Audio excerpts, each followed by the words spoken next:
Sesuai judul video yang udah kalian lihat, Kobo Libra H2O. Apa itu? Kobo Libra H2O adalah e-reader. Kenapa tiba-tiba gue nge-review gadget? Pertama, video ini bukan tentang nge-review gadget ini, tapi gue cuma mau ngejawab pertanyaan-pertanyaan orang-orang dan teman-teman gue. Ini tuh apa? Karena mereka ngeliat di instastory gue. Oke. Alat ini itu namanya e-reader. Apa itu e-reader? Dia tuh kayak tablet, tapi khusus buat ngebaca buku. Apa yang ngebedain tablet sama e-reader? Pertama, emang cuma bisa baca buku kalau e-reader. Kedua, layarnya.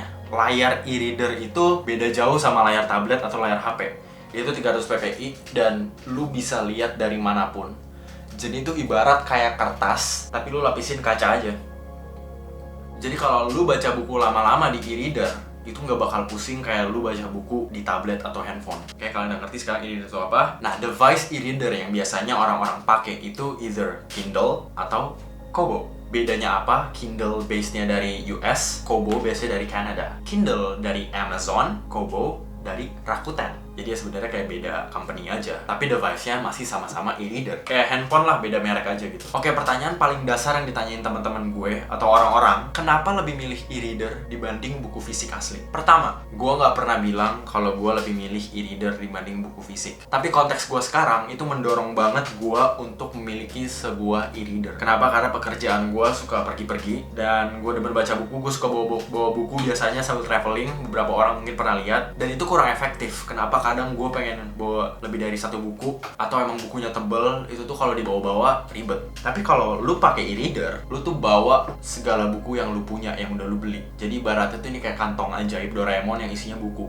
Dan lu cuma bawa alat setipis ini, men. Lu bisa baca buku di mana aja. Jadi poin pertama itu mobilitasnya efisien banget. Tapi bukan berarti gue nggak suka buku fisik. Enggak, gue masih beli buku fisik juga walaupun gue punya ini. Kalau misalkan harga buku fisiknya itu lebih murah dari di store yang ada, ya gue bakal beli buku fisiknya. Gue juga pragmatis, jadi gue ngambil yang untung aja di mana. Cuma gue beli ini kan emang nggak cuma gara-gara bukunya lebih murah atau nggak doang. Ada banyak aspek dan konteks yang mendukung gue. Untuk beberapa buku mungkin emang ada yang lebih mahal atau harganya sama. Tergantung. Kalau misalkan buku itu populer atau kalau misalkan buku itu rare banget, biasa harganya bakal sama atau lebih mahal. Tapi most of the case, harga e-book itu jauh lebih murah. Kenapa ya? Ya logika dasarnya sih karena nggak dicetak pakai kertas. Contoh buku yang dijual lebih murah itu tuh kebanyakan buku-buku klasik literatur yang kalau misalkan di buku-buku di toko-toko buku itu bisa dijual 80 sampai 150 ribu, tapi di sini itu tuh bener-bener cuma kayak 16 ribu. Ya gue tau 16 ribu coy, 16 ribu. Pulsa adik gue aja itu lebih banyak kali. Jadi ya dari segi duit cukup menguntungkan kalau perihal kayak gitu. Juga dia juga bisa nerima file-file kayak PDF atau EPUB atau Mobi. Misalkan kalau kalian dulu suka baca buku di HP, terus ada website-website yang ngasih file buku gratis yang formatnya EPUB atau PDF atau Mobi, itu tuh bisa di-download terus ditaruh sini. Dan itu kita bacanya lebih enak. Yang gue bilang tadi, itu layarnya kayak kertas cuma dipakein kaca, bener-bener nggak kerasa kayak layar HP. Beda banget. Terus pertanyaan lainnya yang sering gue dapet, baterainya ini tahan berapa lama? Kalau kalian baca buku setengah jam sehari, itu bisa tahan sampai 6 minggu. Terus ngecasnya juga paling cuma sejam. Tapi kalau kalian avid reader yang kayak bisa baca buku berjam-jam, ya itu bakal menurun lagi, tergantung pemakaian. Cuma ya di sekitar segitulah, berminggu-minggu, berhari-hari. Which is make sense banget, karena emang cuma buat baca doang. Dan untuk traveling itu poin plus banget, makanya tadi gue bilang. Lalu poin plus apa lagi sih yang ada di e-reader tapi nggak ada di buku fisik? Yaitu kalau misalkan lu itu orang yang kayak gue demen baca buku yang literasinya bahasa Inggris, itu tuh kalian bisa langsung pencet kata-katanya, abis itu mereka bakal kasih definisinya langsung. Itu kayak gini. Dan ini benar-benar efisien banget. Kenapa? Karena menurut gue, baca buku itu adalah sesuatu yang intim. Kalau gue ya, pas baca buku, gue maunya fokus supaya gue bisa terjun ke dalam cerita dari penulisnya itu kan. Nah, sementara kalau misalkan gue pakai buku fisik, karena vocabulary gue mungkin kurang banyak dan pengetahuan gue dalam literasi bahasa Inggris nggak se-expert kalian gitu. Sering kali tuh gue baca buku, habis itu HP gue di sini. Ini sering banget. Gue baca buku, ada kata yang gue nggak ngerti, gue cek di sini.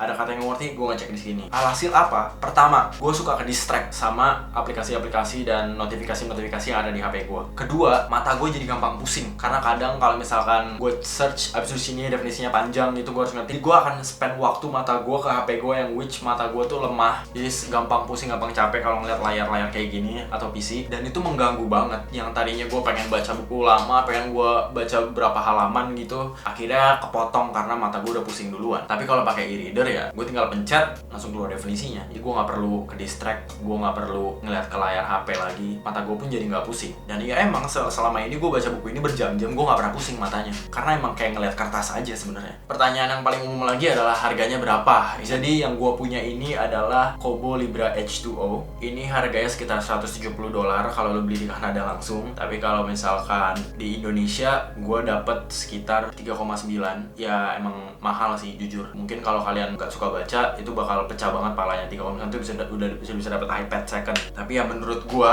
ini adalah investasi yang baik untuk perkembangan diri gue, karena dengan begini gue akan lebih sering baca buku dan pengetahuan gue makin luas, dan gue nggak ganggu setiap kali gue baca buku. Dan buat kalian yang emang pengen beli e-reader tapi budgetnya nggak segitu, ini tuh emang tipenya aja yang harganya emang cukup mahal. Nah, kenapa gue pilih tipe yang ini yang 3,9 di Indo gila? Karena di sini tuh ada fitur warmnya. Jadi gue bisa bikin look kertasnya tuh kayak rada kekuningan, which is emang mata gue tuh, sekali lagi mata gue emang manja untuk nge-prevent aja gitu kan mata gue pusing. Selama ini sih nggak pernah pusing, cuma dengan dikuningin gue makin nyaman lagi bacanya, ngerti nggak sih? Jadi itu fitur yang gue ambil dari kenapa gue pilih tipe yang ini, karena di tipe-tipe yang di bawah ini sama Kindle mungkin itu nggak ada yang bisa warming. Itu harganya di Kindle sekitar 6 juta, namanya Kindle Oasis. Kalau di Indo ya 6 juta.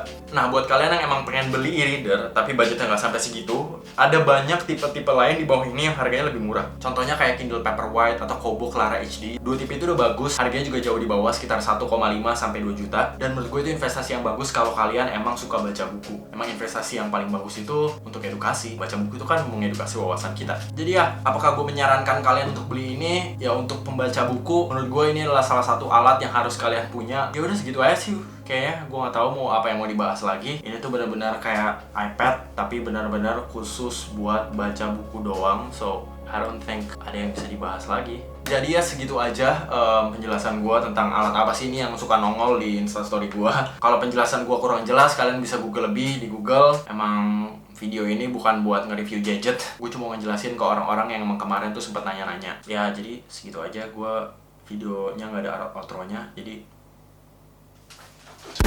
what you say